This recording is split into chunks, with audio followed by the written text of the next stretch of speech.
Hey, Peter, do you want to hear some trivia? Oh, mate, I love a good game of trivia. Guess what happens when a chook and two pelicans get together? What's that, mate? A clucking good time. That's right, you pelicans. The wobbly chook has jumped on board, keeping the bird presence strong. Whether you like a pale ale, brown ale, IPA, or a lager, the wobbly chook has you catered. Crafted from Yamba's finest chooks. Better still, Mick, how do we get some wobbly chook?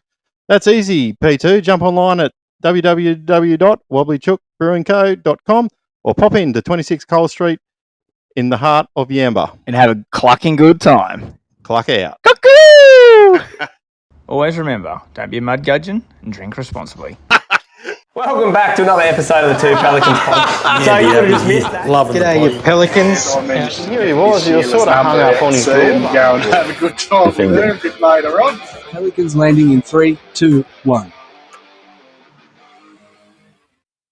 All right, guys, welcome back to the Two Pelicans podcast. I'm Mick and Bo's not here. So I'm flying solo Pelican. Would you ever have guessed? Unfortunately, Bo's been in and out of hospital over the last few weeks and he's just not going real good. So anyhow, just our thoughts are with him. He's hopefully going to get on top of what's going on there. But anyhow, guys, what was going to be a full action-packed last one of the year Christmas special will just be with me now, and a little bit later to come a special guest, of course, as we always do on this show. So I just thought I'd just run through a couple of little things here, and I just wanted to see whether or not, because I'm a little bit all over the shop now because this has just all come about. We got something from Mr. Joler, and let's see what he's got to say. Hello, P1 and P3 Not here. and fucking whoever else is wanting to listen in to old P2. It's Christmas. Mm. Yoo! The silly season, boys, is here. And I've been a little bit silly. That's okay. So, yeah, just coming in here for Weekly Wisdom. Nothing in particular again. I think I'm going to make sure this goes over 2 minutes again just to fuck you off, old P1. I guess, silly season's here. We sort of talked about this a bit in the past, Just spend time with your loved ones. Spend time with your loved ones. Take them for a fish. Get the kids out on the jetty. Whatever you want to do to have fun, this is the time to do it. Do the right thing, we've talked about this as well. Check your life jackets, check everything you need to check. You want to keep them safe, especially your little ones, in case of an emergency. You pull out that life jacket and it is all old and crusty. Perfect time of year, a couple of weeks to go till the break. Get in, check all your gear, do the right thing. And drink responsibly, of course. We're a big advocate for that here. And finish off with a bit of a whinge. Boys, if you're going to work in retail, right? Mm-hmm. You're going to have a position in retail at the front of a business. Doesn't matter what the business may be. It could be fast food. It could be an outlet that sells necessity items. Wherever you're going to work, if you're going to work in that position, learn to fucking smile. I don't understand. Like, people just work in these jobs and they have the fucking shittest attitude towards life. Like, go and pack shelves somewhere at a night time where you don't have to talk to people. Like, if you're going to be a miserable sack of shit, don't work in the front of house. We all wake up on the wrong side of the bed. We all have bad days, but leave it at home. Don't take it to work. I just went and picked up something then, and old love was grunting at me like she had a grudge against me. And I'm like, no. Leave that attitude at home. So there you go. I can go now, so I think we're over 2 minutes. Sucked in, Corbett. No, cheers, mate, and thanks for sending them in. They're always a bit of wisdom for all of us. There you go. Smile. If you're forward-facing, smile, talk to people, engage with people. It's a life skill to have, and you know what? You just never know where them sort of skills will get you in life. If you are a miserable sack of shit and all that kind of stuff, well, then you might not get in too many places. So anyhow, just think about that. But anyhow, there's one thing I forgot to do because I've been in a bit of a rush today. I need to go get a chook. So I'm going to cut this little bit out while I get the chook, and then I'll be back.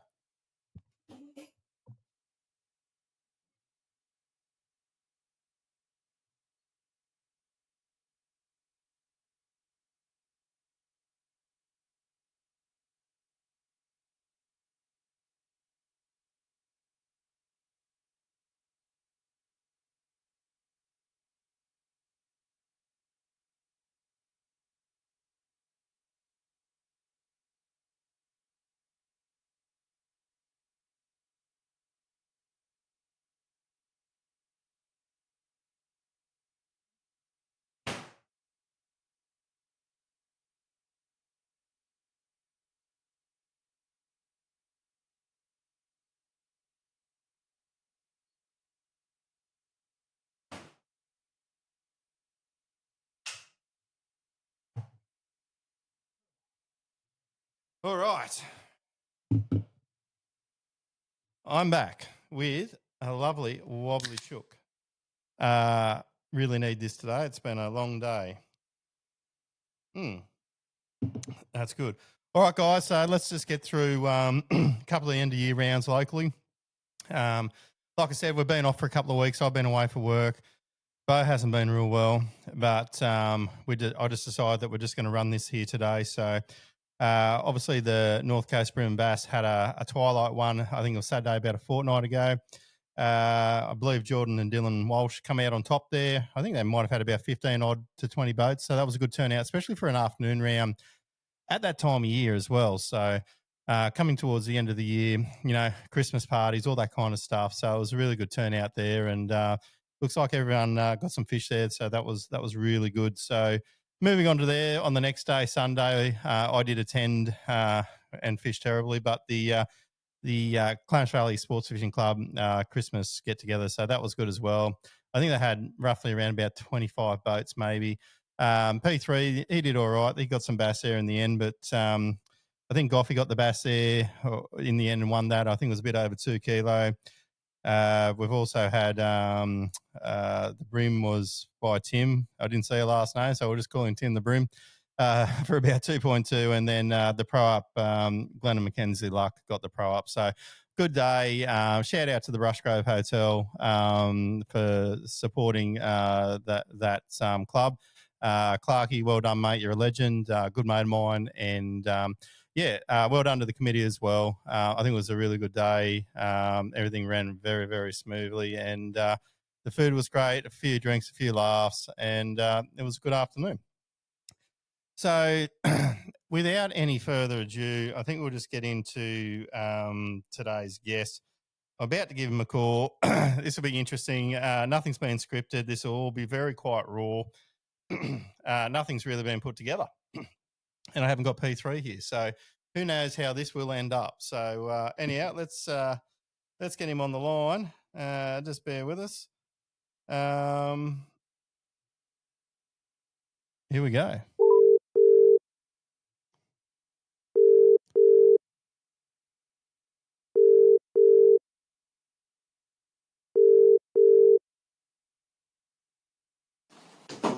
Michael.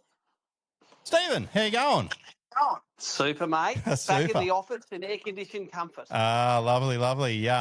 So everyone, we've got Steve Morgan on the line here at the One Pelican today. So, mate, what's been doing? You just gotten back from the Barra tournaments. How'd that all end up? It was an incredible season for the Zerrick Barra series. We did the stats, and anglers in the series landed 712 Barra, Wow. 1 metre or bigger. 1 metre or bigger. That's over a metre.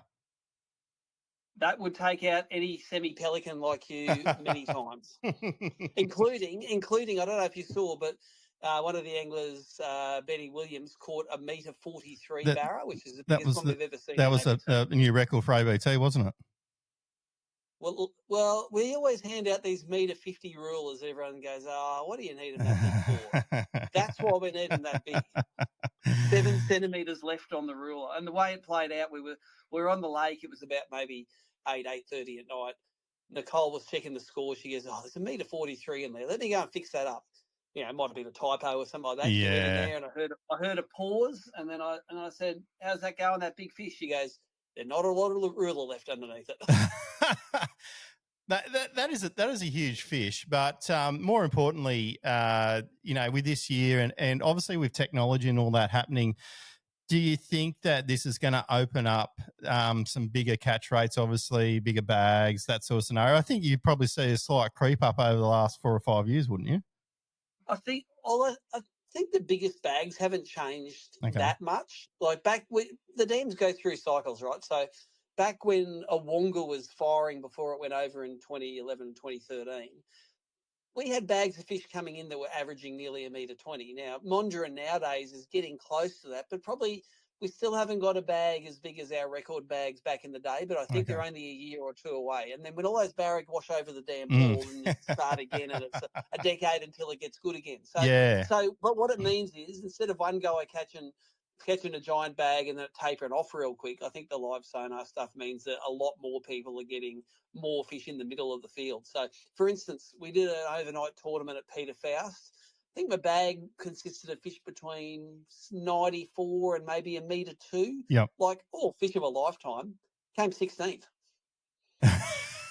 So, that's, you know how hard it is to catch a metery when you're not right on the spot. Of course. It's hard to catch a single metery, and Yep. we're averaging nearly a meter, and you come in 16th. So Yeah, that shows you how good the guys are at doing it nowadays.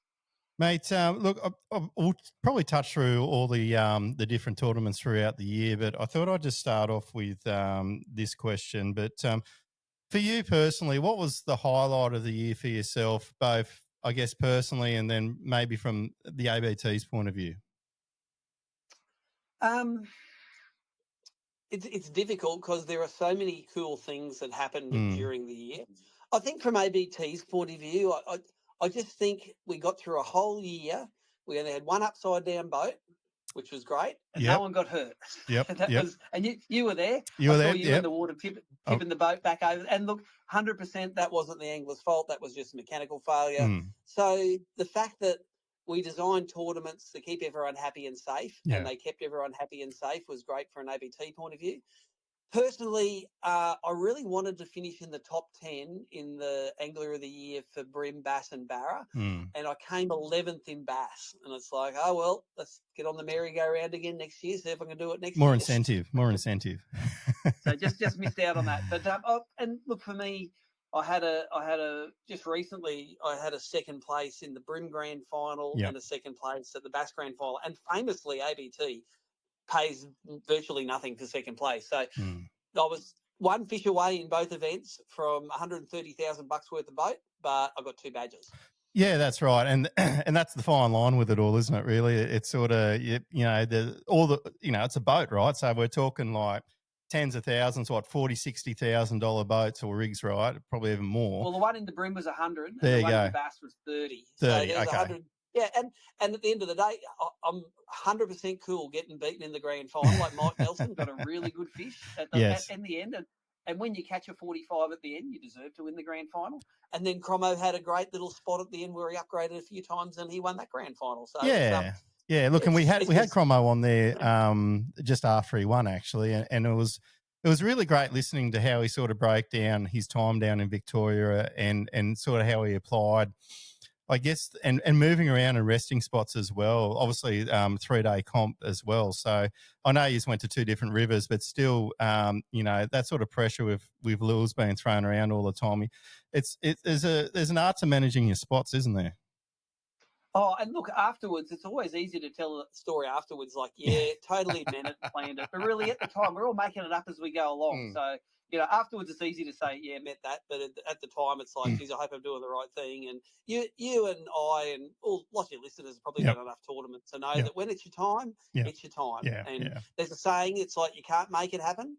And when it's going to happen, you can't stop it from happening. So that's how it is. You just got to be patient and hope that when you're on the good fish, then that's better than everyone else's. Yeah, look, I think one thing I was curious to hear from you is, this year has had a few different things happen throughout the year. You touched on Scotty's situation, but how did you see this year in general and compared to previous years? You're sort of happy with that where ABT's gone this year? Was there things that, maybe you wanted to see change or rules or anything like that moving into the 2026 season? I think after 25 years, we're sort of pretty locked into what's good for the industry, and we have to rewind a bit back here. ABT has always been about developing the industry. So ABT is not a company that's designed to make me money. Probably not the smartest decision, but anyway, it's designed to publicise new techniques and to give people reasons to buy cool boats and motors and sounders and new lures. And so you'll notice that everything we do at ABT is all about not just who won it, but how did they win it? And you can't really hide that with boater, non-boater. So boater, non-boater tournaments where you draw a different person each day is probably the most difficult tournament to run. If we wanted to run easy tournaments, we just run team tournaments. Yes. But it is 100% the best way to not have any secret squirrels and no secrets when it comes to what lures people are using. So if someone's winning tournaments on a bait, that company deserves to sell a lot of those baits. And Yeah. and whether old mate using it is sponsored by them and wants everyone to know or wants to keep it secret, doesn't matter. It's going to come out and people are going to get the bait and the whole skill level and ability level of everyone is going to rise. So I think that we're not going to change rules much because that theory still works as good now as it did 25 years ago. From a summary point of view, I thought Bass was a little light on this year. Like I would have liked maybe some more people in the Bass, but Bass suffers a little because there's lots of options. Like you can fish a team tournament for Bass every second weekend in southern Queensland, northern New South Wales, also down in the Hunter Valley. So whereas people used to travel a lot, fish ABT when we were the only show in town, now we're just one of the shows. So and that's reflected in the prize boats, right? So we have a lot of competitors through the Brim year, so they get the big boat, and then there's a lot fewer competitors in the Bass, so they get a smaller boat. Still a $30,000 boat, but it's not disproportional anymore. The Barra is just keeps on trucking. It's like it's everyone. It's nearly like because it's a team tournament, because it's a nighttime tournament. Tournament doesn't start till 4 p.m, so Barra tournaments are cool because you finish your tournament at midnight. Come back, everyone has a couple of beers, tell some tall tales about the Barra they lost and how they would have won if they didn't lose that metre 50, blah, blah, blah. Sleep in till 8 or 9 in the morning, have a hot breakfast, and then you got like 7 hours until you got to go fishing. So you get all your tackle ready in the morning, guys catch up and sit under the shade of a tree, have a cool drink. It's like a really different dynamic from a dawn tournament. And a lot of people really like that. And I'm one of the people that really like it. I love a tournament where you can sleep until 10 in the morning. Yeah. I struggle to keep my eyes awake past 8 o'clock. So, but I am going to try. I keep saying this, but I will get there one day. I've been just doing a bit of fishing with Kratzy, as you know, and I reckon we'll get ourselves up there in the near future. So I am looking forward to it. We've seen Kratzy on the Barra tour, Yes. He knows how to do it. Yeah, that's right. Both from the fishing and socialising point of view, he nails it. I was a very good socialiser, I know that. So talk about socialising. How was the dress up this year? What was the theme? A bit of construction this year. So it was, bit of YMCA? Yeah. Well, you might have thought it was YMCA for the pictures, but to be honest, there was a whole lot of high-vis vests over bare chests and hard hats. Yeah. So where we have it, remember, this is North Queensland in summertime, so it's probably 30 to 35 degrees during the day. So we have suffered in the past having themes that required a bit too much dress up and it was a bit hot. So we thought that this one was actually pretty easy to do, and we had pretty good buy-in. You didn't see too many dudes without the high-vis on. Yeah. And on paper, like 60 guys and a couple of chicks. It sounds pretty gay, but it's pretty good time. It's all right. Oh, dear. Hey, I was just thinking, though, too, about the year that's been. Has it been a year that you can recall where the weather has just played havoc for the series, for I guess, both Brim and Bass? Yeah, we have had it. Look, we run enough tournaments to know that we're going to have our moments every year, but we've probably got a few. Like Foster was having to cancel the Manning. I've probably only have to cancel a tournament once every 5 years. So having to cancel the Manning, move it to Foster was fairly significant. We did have some pretty rainy tournaments, but because ABT sells the buck and bass gear, we think that's all right. Because every time there's a real shit forecast, everyone's like, "Can you bring a suit for me?" It's like, no worries. Yeah. But then we've had some real great weather. So the Barra Tour at the end, we had storms in the pre-fish, but the whole tournament did not have a drop of rain the whole time. It turned to the southeast. It actually cooled off a little bit, and it got real nice. So same as down in Victoria, like it was horrific on some of the practice days, and then during the tournament it came good. So we all remember the shit days, but it's pretty. We had some pretty nice times as well. So we did. And I think too, like, there's probably one thing about having the double header, how you had it. Like, it sort of worked out really good in the end. If you didn't have the double header, and where do you move that event? Like, if it was somewhere where there wasn't another river close by, like, it sort of, if it was somewhere where you had to cancel it, it sort of really worked out in your favour. Yeah, and the way that we had it was still windy on the first couple of days at Foster, so we closed the lake. But then in the second tournament, the lake opened up. So it's just, you can never write a script as good as what happens in real life, and that just worked out perfect. And to be honest, I think the venue actually fished numbers and fish-wise a little bit better in the second one. So it's a combination of guys getting better at fishing it and also conditions changing. It calms off different sets of fish bites. So it's you just got to roll with it. If you got a good rain suit, you're all good. You can fish whatever. Yeah. Your thoughts on, I guess, the grand final winners, Cromo and Mike. How did you sort of see their year pan out? And, what are your thoughts with them guys walking away with the chocolates?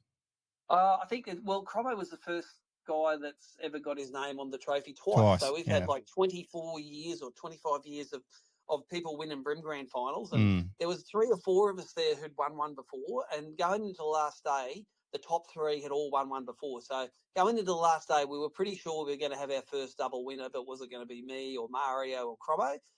I'll give Cromo props. He puts in the effort. He spends 27 hours a day thinking about fishing. Yep. And to my mind, he overanalyzes it, but it works for him. So I'm more of, I don't want to do any research. I'll wing it as I go, and I don't want to go into an event with any preconceptions. So mate, he ended up doing it the best. So good on him. And I actually knew nothing really about Marlo at all, and I just died in one spot. Again, it was at the end of the day. If I'd caught his biggest fish instead of him, I might have won it. So that's right. It was pretty close. Same as the Bass Grand Final. Yep. So Mike Nelson is always Mike hit the scene pretty big in the rivers. Like I think he won the first 2 Clarence River events that he went to. He won 2 in a row. Yep. So he was the river gun for a while, and then we went to the 3rd Clarence event. He didn't win, and everyone went, "What's going on, Mike?" So he just saved his gunpowder, and 100%. He made a last-minute change in that last 2 hours in the bass tournaments, and it got him 2 big fish that got him over the line. So good on him. Personally, I love that Bass Grand Final because it's one of the few tournaments where I'd fish top water from 6:30 in the morning till the close of fishing and caught fish basically all day. So that's amazing. I'm actually I'm gonna sneak down and do a Richmond session over the summer because I want some more of that. That was great. You'll have to stir up P2 there. He'd be sitting around not doing too much, so you might have to stir him up. Never had I seen a guy with a greater case of FOMO than P2 at the grand final. I think we bring it up every second or third episode at least. Of the time that he lost the 70 grand vote by 10 grand. Yeah. No, we always mention that. Every time you see him, you got to mention that. Yeah. It's a gift that keeps on giving. Look, you touched on something there before, and I sort of didn't want to lead into it to now, but obviously with the cap size, as a tournament director, I guess as a person, as you pretty much know most of the people that enter and you talk to them, whenever sort of thing. How was your thoughts, I guess, personally and professionally about when the cap size happened there at the Hawkesbury? So, of course, I heard about it as I'm doing the weigh-in. So we paused the weigh-in for a little bit to make sure that it was all under control. Like the guys who were attending the scene said, "Nah, the guys are all right. The boat's going out to get them. We've got the fellas here." Yeah. So once we saw that everyone was healthy, we let the proceedings take place. So it was pretty hard to keep it together, as in trying to do all the things we were trying to do, like as in weigh everyone's fish for the other 100 people that were there and make sure everyone was under control. But look, at the end of the day, things can happen on the water, but as long as he was wearing his kill switch, which he was, wearing his PFD, which he was, that's what I've been training guys to do for 25 years. So you might only need it once every 25 years, but when it happens, if it's all by the book, no one's going to get hurt. So it was great to see that, and it's good to see everyone band together and help each other out. That's what we do on the water. I see someone in the middle of the thing on the way out, even if it's the first morning of a tournament, I'll pull over and give them the thumbs up. And if they give me the thumbs up and they're all right, and their hat blew over or their fuel ran out or something, that's all right. But I think we're all pretty good at looking after each other on the water because you never know when you're going to be the one that needs some help. And I definitely, looking back at that moment, I guess I hung around, but, the guys that were going really well, like the Mark Healy, Peter Brook, all them guys, they were around there helping too. And just shows, I guess, their commitment to other anglers that partake in these series. So hats off to everyone that was in, that assisted there when the boat come back and so forth. It was, it was a good thing to see. Yeah, we're all competing against each other, but above that, we're all mates and we all love doing the same thing. So, even your worst enemy, you're going to throw him in, aren't you? That's how it works. Just changing It's not tone. cheap stations. Yeah. Just changing tones with this. After this year, what was your favourite thing that you've seen at AFTA? Tell us a little bit about your involvement in AFTA, because some listeners might not know what your involvement is with AFTA. So I've been on the board of AFTA for probably 10 years now, and it's a non-paid position. It's where people who are usually heads of companies all get together and do a couple of things. One of them is to run the AFTA show, but the other and the less visible thing is to advocate for recreational fishing. So when a Labor government comes in and wants to put in big marine parks everywhere, who's going to fight it? Well, the industry kicks in the money and fights it. A lot of that money they gain to do these things, they do by running things like the AFTA Trade Show. So the AFTA Trade Show employs Nicole Smith, who's also ABT's tournament director. Yep. She runs that AFTA Trade Show, been doing it for a decade, smashes it out of the park. I'm really proud of the fact that I pushed really hard to get a public day there. There was probably in the start of it, there was one person that wanted a public day there, and then I turned a few guys around, and then it was half the board wanted it, and then we thought we'd do a trial one. Nowadays, I couldn't see AFTA running without a public day. Agree. Because and my favourite thing about the public day is also my least favourite thing. It's all of the rampant psychotic kids that are there running around trying to get autographs from their favourite people, and like there's 1% of them are rat bags. 80% of them are great kids, and 15% just need to learn a few manners. But how good is it to see an industry where there are kids there at 6 a.m. lined up, and they're like running in like it's a Boxing Day sale at the end because they want to get an autograph from Briggsy or one of the YouTube heroes. 100%. See the latest tackle. 100%. So Now, from an organisational point of view, it's a bit of a nightmare. But you wouldn't have it any other way. Yeah. And we talk about that on this show all the time, around about trying to make fishing great again. It comes back to getting that next generation interested in it. I remember it might have been the public day. We turned up sort of a little bit early. It was the day before we're walking out, and a kid come up to me. He would have been lucky to be probably 10, right? And he's just come in and said, "Oh, look, are we allowed to go in there today?" And I said, no, that's for tomorrow. And he's like, "Oh, what time should I line up?" And I said, "Well, what time do you get out of bed?" He was dead set serious about getting there pretty early, which is great to see. And I think away from that, yes, we've got the YouTubers, we've got the industry experts there. We have all these different sort of, personalities within the industry there. But fundamentally, it just drags everyone into it, and hopefully the community benefits from that event. And I think they 100% do. Oh, I don't think there's an unhappy kid that leaves the after show. They normally got some free samples and an autograph, so I've seen them autographed on the forehead and all sorts of stuff. They love it, And next year, and we've sort of outgrown that Gold Coast venue now. So for your listeners, next year the after trade show is going to be in Brisbane at the convention centre. So public transport's probably a bit easier. I'm pretty sure by then it'll still be 50 cent public transport in Brisbane. I can go anywhere in Brisbane on public transport for 50 cents.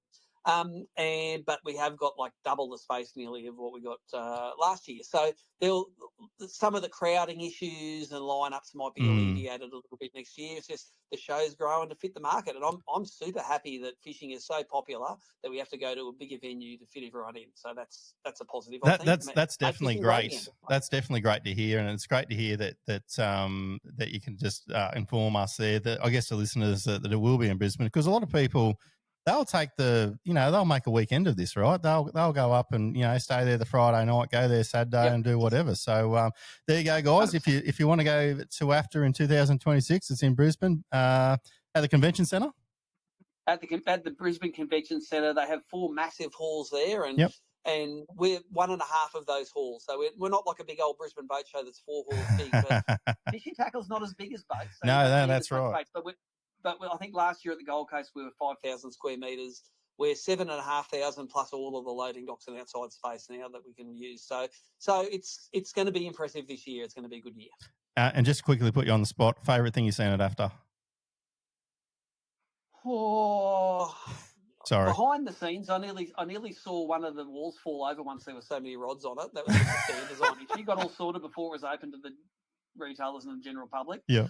I once sat up the top where the voting for the best of show was, Yes. and I looked down on the Daiwa stand, Mm. and there was a couple of the YouTube stars down there, and Yep. I literally could not see a spare bit of carpet for 60 or 80 metres around those people. It was absolutely packed. Going And off. I thought, how cool is it that a sport that 20 years ago they thought was guys drinking piss by the side of the river is now frothing kids that have caught public transport there and are itching to get a glimpse of their YouTube star. I think that's just, it's in a good spot fishing at the moment. And if anyone thinks that it's a dying sport, go to AFTA and you'll say, yeah, we're all right for the next 20 years. No worries. Yeah, yeah.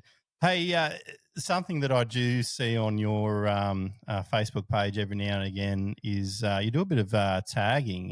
You want to explain to the viewers, I guess, A, what you're tagging and how you got involved with it? So tagging is it's a pretty simple way of doing citizen science or community-based monitoring is the real term for it. So it's I tag through an organisation called Suntag, which is just in Queensland, but there's also programs through New South Wales Fisheries where you can get involved in tagging. Now, I don't tag everything I catch. I tag the things that there are either knowledge gaps for or I want to know more about. So I started tagging in the mid-teens when in the Brisbane River I was catching lots of threadfin and mulloway.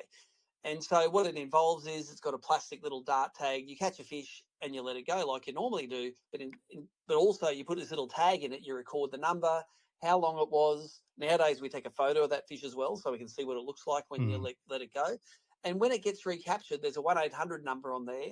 People that recapture it generally ring up the number and all they ask you is where you caught it and how long it was and what condition it was in. Yep. And then you get a certificate, whether you catch it or you're the one that tagged it originally, you both get a certificate that says you caught a fish back in 2020, it got recaught in 2025, it grew this long and it went from Brisbane City to XYZ. And I had two tailor this year that I tagged, one of them in Brisbane City and one of them I tagged down in Southern Moreton Bay that were both caught within a week of each other up on Fraser Island. So they move a long way quickly, these fish, and it contributes a lot to just understanding the biology and the science and the movements of these fish. Recently, I've been tagging, I started about 2 or 3 years ago tagging barramundi in the Logan River with the sight that one day commercials are going to smash these things, and in the last year they have. So when it comes, that data becomes important when you're trying to get a little bit of science involved in an emotional argument like how many barra are in the river. Are you catching every single barra that's in the river? Yeah, ban like the blue we all groper. can see them now. That's right. So, you know, it gives us information. It gives us a lot of information that when we go to represent recreational fishing, we're not just going in saying we don't want it. We're saying we don't want it because here's some evidence. So, and I think that recreational fish data is really important to fisheries managers. So we go to places like Gippsland Lakes, for instance. It's a net-free zone. Yep. So in the old days, they got all their data about what the bream stock looked like by going down to the commercial co-op and counting all the bream and measuring them and taking samples. When they get rid of the nets out of a place, you don't get that data anymore. So one of the places they can get data is, for instance, an ABT tournament. So you come down to Victoria, you enter all the fish into your app, you've got photos of them all. I can give the fisheries managers 2,000 fish catches and photos of them and in rough areas where they've been caught, so they can look at that data and go, oh, well, we actually now know what the bream stock looks like this year thanks to the ABT data, and all of those fish are still swimming around in the water. They're not in Uncle Bessie's stomach, you know. Yeah, 100%. So it's sort of survey by catch and release, not survey by autopsy. So wherever I go fishing, if I tag fish it, I think it helps. If I'm in an ABT tournament, that data counts. The more we can catch and release fish and the data matters, the less problems we're going to have down the track of some greeny keyboard warrior saying catch and release fishing's cruel. It's like, it's not cruel. It's the only source of data we have to know what's going on out there, unless you're like tapping every fish on the head. So all of a sudden, when I'm having an argument, they're the same people that's actually shitting kitty litters. So but I hear where you're coming from. So I always want to have the moral high ground because I want to catch and release fish all my life, and I want my kids and their grandkids to catch and release fish, and I don't want it to get banned because someone thinks it's cruel. You know, I'm a marine scientist. I know that they don't have the nerves to feel pain. Fish, for instance, that the people against fishing will publish a photo of a dog with a hook in its mouth saying you wouldn't do it to a dog. It's like, well, you know, a dog isn't the same as a jellyfish and isn't the same as a fish. They don't have the nerves you need to feel pain. So I just want all the data wherever possible of what I catch to count, and more broadly, I want recreational fishing data to be good, because I think that no one cares more about their local rivers than a fisherman, because they want to catch more fish next time they go out, not fewer fish. So they'll report everything which is going on, which is wrong, be it commercial or recreational. They'll catch and release whatever possible. The data shows that the last 30 years we catch and release a hell of a lot more fish than we used to. Of course. And we're the best people that care about the river are the fishermen. So I just want that to be officially recognised and quantified. So that's why I do a lot of tagging. Hey, I was just thinking there too, off topic, that, you know, you've been doing your little ABT lives now for a few years. This, the last 12 months or so, you jumped on to help the Rapala boys out. There'd be a bit of fun and banter in the background when all this is going down, is there? But they're pretty serious. Like they've only been doing it a year, so they're pretty serious about it still. Like Nicole and I have been doing ABT lives for about since COVID. So that's 5 years we do ABT live, and I've been live streaming it on my boat for 8 years. So we're pretty relaxed about making sure it can all work, and we know that sometimes things happen outside of your control. No, you're stressing about them, but they'll loosen up next year. Those guys. We had our last Rapala live show. We're recording this Tuesday, so tonight is their last one for the year, and I'll see if we can loosen them up a bit. Yeah. But they're different, right? So Rapala's a Finland-owned, publicly listed company, whereas ABT is just a couple of jokers having a go. So, you know, I don't have to ask the forgiveness from anyone when I say something stupid. So yeah. No, you were actually quite nice to Horn Dog and your brother then. So, no, good on you. Well done. You know, I'll give you the real oil next year when they've loosened up. But I tell you what, in the office, it's all like fishing comps are fishing comps, but there's always a comp within a comp, isn't there? So we always have the title of office champion. So, you know, last Barra Tour, Timmy and Jacob Wheeler absolutely blitzed it. They walked back to the office 1,000% office champions. But just quietly, I walked back into the office after the Barra Tour and just went, you might have seen it on Tackle Fridays. It's like, I don't want to brag, but Dead said I'm the office champion for Barra right now. Yeah, so that's how it works. You know, so the small wins. I think that just raised a quick question for me. And just this year, no Americans did come out to the Barra round, or didn't come out. But tell us the involvement that you have to try and get some of them big international names here to fish one of our best trophy fish. Like, how much is involved? So the reason this year we didn't get many takers because it clashed directly with Thanksgiving, which is quite big in the US. It's huge, You know, I've had a few American trips fall over because of the proximity to Thanksgiving. So that I got a lot of interest for next year. Carl's a bit of a no-brainer. He wants to get home every couple of years, and if he does, he wants to make sure he catches a Barra. Like, you know, Kubi Dam Yellowbelly are pretty cool, but they're not as cool as Barra. So Gussie came across with Carl the first year and instantly got hooked. Like Gussie's level of FOMO this year was 287%. Like we're feeding it to him too. Like as soon as that meter 43 Barra came in, we're sending him photos of it, and he's like, "Oh my god, I wish I was there." Because Gussie, of course, right now is looking at snow the whole time. That's right. Yeah. So you can either be looking at snow or you can be in North Queensland drinking beers and catching Barras. That's right. So, and it's a hunting time for them as well, isn't it? Like, it's a big hunting time for them over there. So, you know, a lot of them guys are really into hunting when they're not fishing, aren't they? 100%. I think someone like Gerald Swindle is really keen on catching a Barra, but if it's at the expense of hunting season, ain't going to happen. I texted, when I got back, we were texting Jacob Wheeler. Jacob's keen on getting back maybe next year, and we have some plans for some big names maybe next year. I won't announce them now. I'll wait till we get closer and find the money to get them out. But rest assured, next year is going to be a pretty solid international year. If you want to rub shoulders with some of those guys, next yeer might be the year to do it. So. Well, there you go, listeners. Here's your opportunity now. Really consider and start saving your dollars and get up into Queensland there and do the ABT Barra. You'll be fishing with the world's best.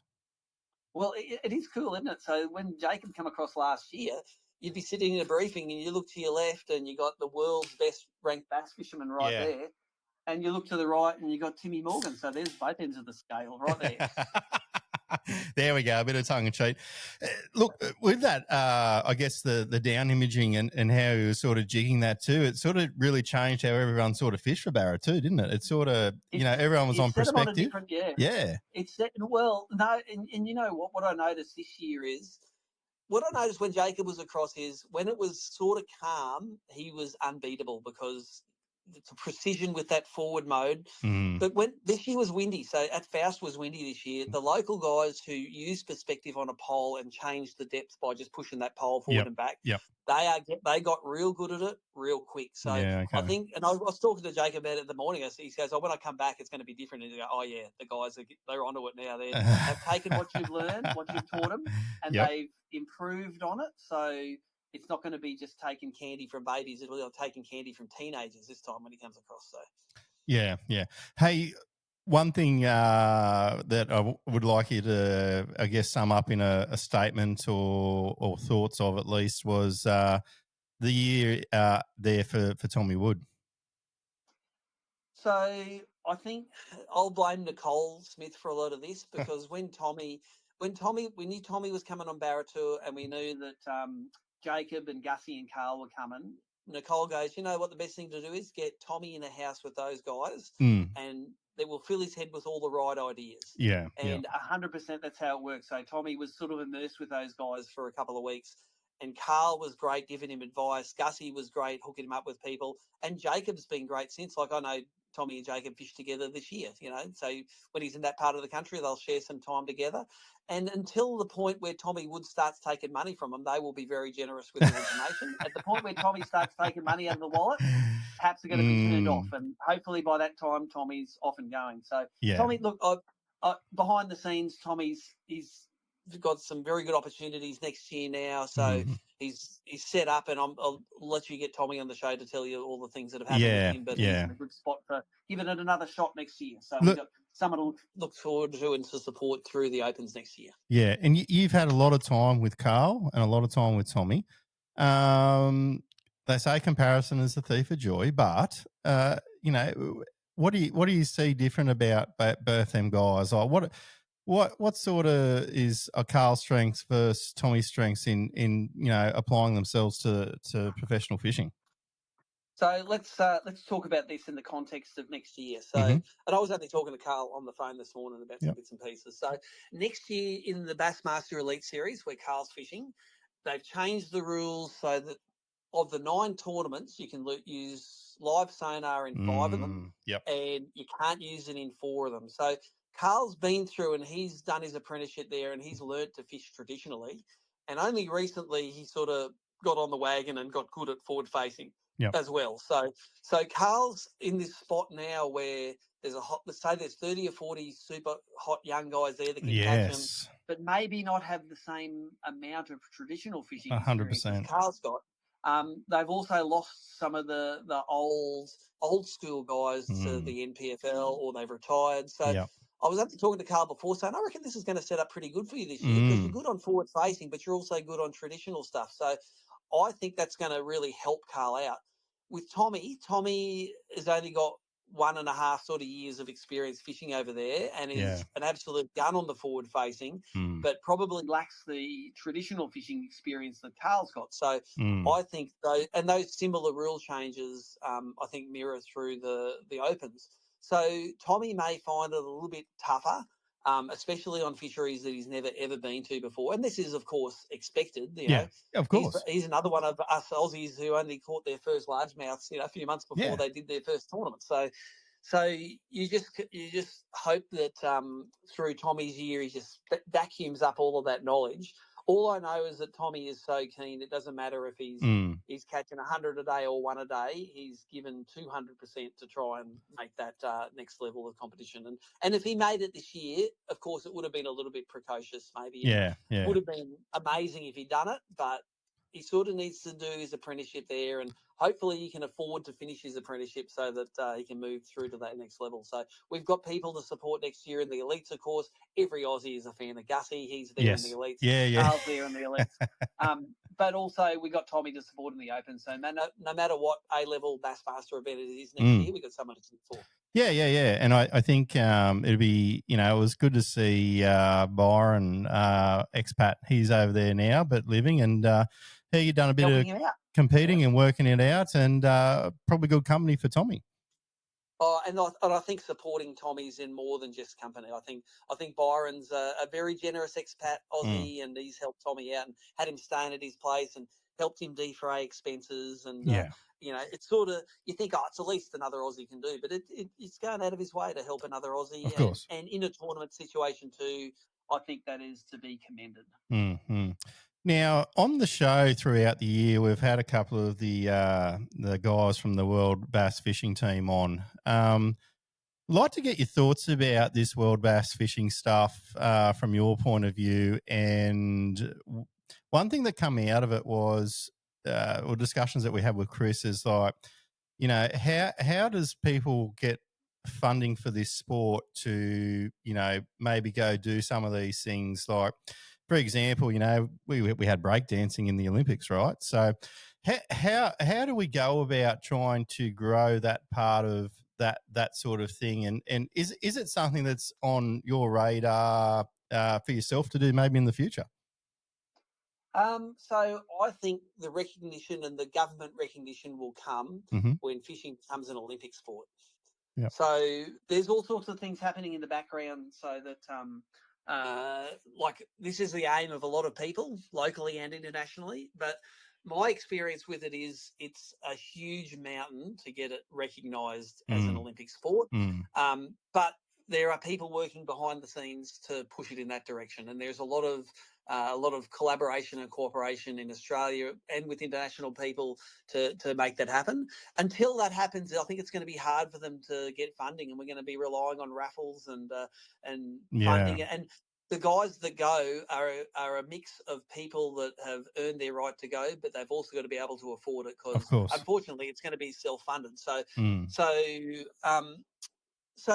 Look, personally, it's something that I don't aspire to. I think 20 years ago, before I had kids, I'd fly across to the West Coast and fish American tournaments and all that. I like competing domestically now. I just enjoy it. I like fishing in Australia. Like, largemouth are a cool fish, and fishing overseas is cool. Yeah. But if there's a better sport fishing internationally than Barra, I want to see what it is. Of course. So when guys that have won the Bassmaster Classic come off the water after a Barra Tour event and say, Morgo, I just had the best bite I've had in my whole life. That's powerful, and that's what Gussie said one day. One day on Faust, he came in, he goes, I just nearly had the rod ripped from my hand. And this is the guy who's caught thousands of bass and smallmouths and muskies and pike and all of the fish there are to catch. Gussie he froths over it. It's just, and the way that a Barra feeds and the strength with that initial bite of a Barra, it's addictive. And the fact that we live in a country and I live in a state where that stuff's available is pretty cool. But that said, I 1,000% support those guys and what they do. Yep. Chris and that group of guys, like, they make hop criticism saying, "Oh, you didn't qualify for it." It's like, you know what? If you knew how much organising, money, time, dead ends you have to do it, all the logistics too. It's a nightmare, to be honest. I struggle to organise things locally, let alone internationally. So all the power to them, and that is, everyone who is on that team is ABT proven. Yeah, 100%. There's definitely no arguments from me in that respect. And I think, I don't know if they told you that they have their little spreadsheet where they keep an eye on who's doing what, and they do invite people to say, are you able to do this? And some people may say, yeah, I can do it, and other people may say, oh, look, I can't afford it. That's cool. It doesn't need to be a public process, but I know every time they go overseas and do well, there's 200% of Australian bass fishermen are rooting for them, hoping that they can do the impossible and win a world championship on a species we don't even have here. Yeah, that's right. That's right. And obviously they've come close over the last couple of years, so it's a massive credit to themselves. And just 100%. And it's an investment, right? They've all probably spent $100,000 each doing it over the years. So thank God they learn. Yeah, unlike myself. But hey, one thing I I tend to watch your live stream quite a bit. And in the Bass Grand Final, you sort of had a bit of a blow-up moment. Now, I don't really notice that too much from you, and I know that you would have kissed a mate up there, but when you're fishing for a boat for yourself personally, like, was there extra pressure that sort of came out on your live stream that day? So if you're referring to the incident where I had a little word with Cam Hall, Yeah. I just think that was in the brim etiquette sort of, and it might be different in the bass, but in the brim, like we fish rivers a lot, so we fish rivers all the time. Yep. In a lake, there's sort of, it's a bit of go wherever you like because the fish school up. Like you can't go to a bass tournament in a lake and find a school of fish and expect to have it all to yourself because there might only be 2 schools in the whole lake and everyone's going to be sitting on it. And to be honest, it's a pretty good social time when you're on a school of bass with 20 other boats and you're all yahooing and giving each other shit and, look at what I call it. Yeah, that's good. But in a river, like if someone's fishing a bank, like you normally don't go and put on a bank and fish towards someone else. Yeah. And if you do start at like a kilometre apart and then cross over each other, you don't turn around straight in front of the other person and fish back up unless you have a chat about it. Like if so in the brim tournament, we normally fish together in the bank and I say, oh, mate, are you going to go this way or that way? I'll turn around now. Just turn your back on someone and go on the other way without even a conversation. I just thought that probably people complained about it, but instead of complaining about it, I thought I'll just tell Cam. Cam is a really good he's a nice guy, young angler, but no one's probably pulled him up on that before. So I just had a few words to let him know what the etiquette is. He did nothing against the rules. Yeah. But 100%.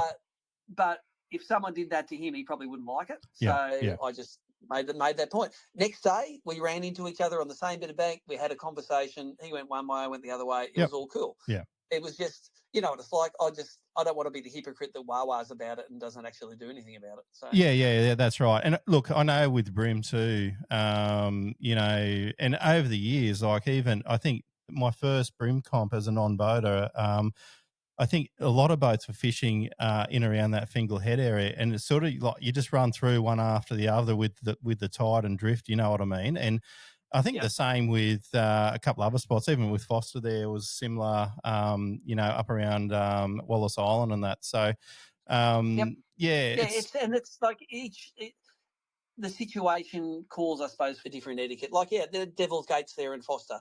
Yes. Everyone drifts that bank. So, like, you don't expect to have it to yourself. And I don't expect to have it was a bank 20 Ks from the start. I didn't expect to have it to myself, but I didn't expect to fish 30 yards behind someone. So it's a balance. And I think as Cam matures as a fisherman, he'll probably make some slightly different decisions and everyone will get along fine. So yeah. But I think the key takeout that I think you just mentioned was just the communication. And I think in general, like I sort of do it too. I'm sort of like, oh, hey, how you going? I'm all right to come through here or whatever. And in my ABT experiences over the last 10 years or whatever, I've only had one guy sort of say to me, "Oh, nah, I want to hold these pontoons through here," and I said, "Oh, fair enough." You know what I mean? So, but it all just comes up to just having a general yarn about it. I think solves all of them issues. So. Yeah. And if someone says that, so I want this whole bank, I say that's cool. Yeah. Because I know that sometime in the future I'll want a whole bank, and if they ask me, I'll say, you know what, I'll want to that point there, and they'll know that I've given them that respect in the past. Yep. And it's like cricket, man. It evens itself out, and there's no use. Sometimes when things happen and you get dropped in on, it's the best thing that's ever happened for you because you leave and look for another spot, and the other spot finds better. Yeah, 100%. Sometimes it's a blessing in disguise, and what that did for me was like on the second day when we're both there as well. It was a 3-day tournament, and we both made the cut. Day 3, it's like I'm going to start there, but you know what? I'm just going to explore new areas, and I caught my biggest fish all in areas I'd never even fished in the first 2 days. There you go. What are you fighting over? Some secondhand fish. Like just go find some new fish. Like that Richmond River is so full of cool bass, and it was that top water bite all day. It was easy to find people that had a good day fishing. They might be winning the tournament, but they still probably caught 15 fish on top water and they thought it was great. And I was one of those people. So at the end of the day, it's just all about talking and communication. And I just think that probably won't happen again. because we talked about it now. So yeah, that's right. And look, I think that's the thing. Like, as time goes through, I guess things happen, and it's sort of just a bit of a reminder, I suppose, about having that good etiquette in fishing, because it obviously goes a long way, especially of course on the water, but off the water as well. So, no, that's really good, mates. We'll wrap up soon, but what are you looking forward to in 2026 for ABT? Can you give us anything? Expect to see, what do we got next year? We got a new species that we're trialling out. Okay. You'll see. Which we've got some good sponsors for in a popular part of Australia. Okay. We have plans for a saltwater barra tournament. As a standalone, not part of the series, but we're going to delve into the saltwater, and we've talked to the other tournament organisers on this venue, and they're all happy for us to come in there and fill up the calendar for them. And I'm looking forward to, lastly, but not a tournament thing, I'm looking forward to barra getting excluded as a commercial species in my part of the world, because up until 2024, you weren't allowed to net barra. And we had a really good population going down here in the Logan and some of the other local rivers. Couple of net crew, like in 2024, government made it legal to do it. So the net crew wasn't doing much illegal. Well, they were doing some things illegal, but not net barra. That was so. But the government came out last week and they said, look, here, we're going to reverse that decision because there was no science behind it. So, so they'll give them an absolute hiding for the next 6 months, which will be their last 6 months they're allowed to do it. But after that, the populations will start going up again. So, hopefully in another 3 or 4 years' time, I'm going and catching barra locally again every time I go fishing. So that's so cool. Like you see them, like I just see posts from people on the coast and that catching barra, and you just think like, how cool! Like that's just amazing. Like to be around them pontoons and that is just phenomenal. Yeah, and then so more broadly from the ABT point of view, let's look at where our grand finals are going to be. It's going to be in summer at Foster, so it'll should be an epic top water bite, whether you're throwing big stick baits on the lake or cicadas in the rivers. I think everyone in bream fishermen in Australia wants to be at that grand final, because that'll be another top order all day tournament. And the Bass Grand Final will be in Glenbourne in October, I think. And how good did Glenbourne fish this October? It's hitting. It's filled up again recently. The bass are big. They're fat. Next October is going to be an epic bite, and I'm pretty sure the 30 bass anglers in Australia are going to really enjoy taking advantage of that. So I think Nicole's really nailed some of the scheduling for next year. And from the barra point of view, we're going back to a northern and a southern tour. So back when barra were super plentiful in Awonga and Mondrian, we had 2 tours. We had the big southern tour and the smaller northern tour. When the lakes went over a decade ago, we sort of got rid of that southern tour because there was not much interest in catching no barra. But nowadays it'll be in March. There's a whole southern barra tour, 3 events in those local lakes, and in the north in November, when we normally run it, is the Northern Barra Tour. So barra is 100% getting back to its heyday, and it's going to be a great barra year. So I don't know. Look, it all looks good on paper now. Give me a call about next October, old shag, because we'll do a year in review. Like, it was a big year for us this year. My saving grace is when Nicole says, "Oh, geez, I'm pretty tired from one of the events." I'm like, "Well, you said them." So if you didn't like it, you shouldn't have put them there. So no, she looks. I'll take this opportunity to give Nicole, our tournament director, a shout out. She sells all the sponsorship. She delivers all the tournaments. She's pretty good at catching a barra as well at the back end of the year, and I love seeing her get out at the back end of the year and catch a few barra. And always lets me know when my lights are on in the car still. So I really do appreciate that. 100%. So no, she's a great tournament director, and ABT's had some great tournament directors over the years, but she is 100% not afraid of telling you when you're doing the wrong thing and giving you a penalty as well, and that's important for a TD. So just with Nicole too, any chance that we might, any chance you might swap out of the boat for a bream and bass and Nicole jumps in? More likely for a barra. So she's a barra. She's been toying about maybe doing a bass event as a non-boater, but I think she is more confident on the barra side. So we're recording this in the office now. Nicole can hear everything we're saying there. How you going, Nicole? And Nicole, wait a sec. I'll walk into the office here. Say good day to P1. Hey, P1. Hey, how you going? Tell them what your PB barra is now. Still a 115 at Awonga on a pre-fish. On a pre-fish. Oh, you're going to have to convert that into the real thing. Yeah, catch it in pre-fish or not catch it at all. You catch it in pre-fish any day. 100%. I just said to Steve, any chance that you might be getting Steve to actually get on the tools and you jump in the boat for a Brimble Bass round this year, or are you just going to stick to Barra? I think I'll stick to Barra. I don't trust Steve enough yet to get it all running. Oh, gee, with little faith. This is from someone who won't drive a boat when I say drive a boat. So that's all right. Apparently, I never had a tournament before, but we're all good. I'm happy that Nicole does such a good job. I've left the room now, so I can say whatever I like. No. And I think, look, Steve does a great job. Yeah, and I think and ABT. Yeah, and I think people that listen to this or people that have been involved with ABT definitely do appreciate the efforts behind the scene that Nicole does, and obviously there's other guys that jump in and help there from time to time as well. So massive shout out to them people as well.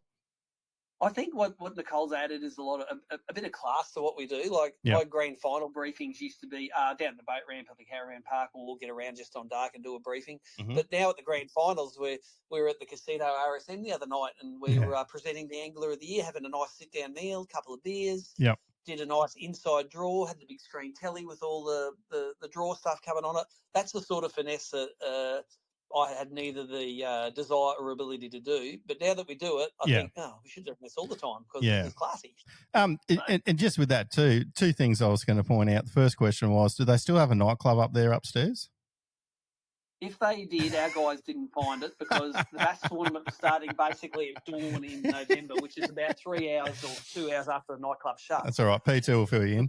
The second thing is one thing I just want to say with that, having the dinners and all the get-togethers. One thing that resonated really well with me was at Foster was just the families and that coming out after the event as well. So there was a few families there sitting around having tea, having a yarn, and just the ABT community just having a good time after the comp's done. Yep. No, there's because of the boated on boater format, a lot more people get to meet each other and fish with each other and spend quality time together. So yeah, there's some cohorts of I call them the retirement cohort of non-boaters in the Brim. There's about 8 or 10 of the guys. They love travel around together and they don't have to worry about looking after a boat. And because they've got a lot of fishing experience, they're not too concerned about. They just fish out the back of the boat. They know that when they have a good day, they're going to win, and when they don't, that it's every day can't be a diamond. Yeah. So we got those guys. We've got the young keen guys that are running around trying to win everything, and then we got all of us in between that are at various levels of seriousness. But 100%, we could all go to Club Foster at the end and and have a couple of beers, and then Morgo ends up on the zip line. Oh, dear. Hey, look, Steve, we're going to wrap it up there now. Thanks for your time. Thanks for the year in review, and thank you for jumping on this show. And we'll definitely reach out to you in 2026. No, I do listen to the podcast. It's one of I listen to Mercer, I listen to the Brim Project, and I listen to anywhere between 1 and 3 Pelicans that you have on there at any one time. And, that's right. And look, I'm not putting New Year's resolutions in your mouth, but maybe a few fewer chooks might help your fishing performance next year. That's probably a fair call, and I'll take that on notice. And if you ignore it, that's cool as well. I'll probably ignore it. No, they look after us here. It'd be rude not to look after the sponsors. So, but I'll take it on notice. Sponsor fulfillment. That's it. Sponsor karma, right? And I must admit, I did have one of the ginger beers. Yes, you did. The Claret. Yep. And it went down real nice. No, very good. All right, Steve. Thanks for being on the Two Pelicans podcast. We'll definitely catch up to you in 2026. Have a good one. Cheers. Bye. Well, there you go, guys. Once again, another great yarn with Steve Morgan talking all things ABT, a few of his side projects. He's very entrenched, I guess, within the fishing industry, and it's great to sort of hear his perspective for the year that we've had in and around the tournament fishing. So, yeah, massive shout out. Shout out to ABT as well. As you mentioned, or as he mentioned, 25 years going. So, for him to be doing that long, there's been obviously a lot of other tournaments come and go, but he's definitely set the benchmark for Australian tournament fishing. I think what we'll do from here, guys, we're just going to wrap up with just a little prize pack this year. Just something to say thank you to the listeners. But what we're going to do, we just got a $1 bait junkie pack to give away with a couple of Pelican shirts. But what we probably want, and I'll put this up on Friday, is that just your most memorable catch of 2025. So I'll put the post up. If you can, put it in there, tag it. We'll probably draw it. We'll try and draw it before New Year's. I'm sure I'll be able to find 5 minutes to do that, and we'll go from there. If you do want a shirt, we dropped it back down Christmas time, $30 a shirt. Send us a DM through Messenger at the Two Pelicans, or send us an email at the twopelicanspodcast@gmail.com. If there's anything that you want us to shed some light on, any issues or promoting any sort of fishing news in your area, jump on that email as well. Let us know. We do appreciate it. And we are interested in what's happening around the different areas throughout Australia when it comes involved into fishing. For me personally, it's been a pretty long year work-wise. So, unfortunately, my day job is getting a little bit more hectic lately with travel and stuff like that. I do apologise to our listeners that it's been a couple of weeks since we've got on. Sometimes shit just happens, and anyhow, we'll be back bigger and better in 2026. We'll go through all the comps, we'll go through all the news, and we'll just go from there. So from me, and look, on behalf of P3, and a shout out to P2 as well, this will be the final episode of the Two Pelicans podcast for 2025. We'll see you back in 2026, and we will go gangbusters. Be good. See ya.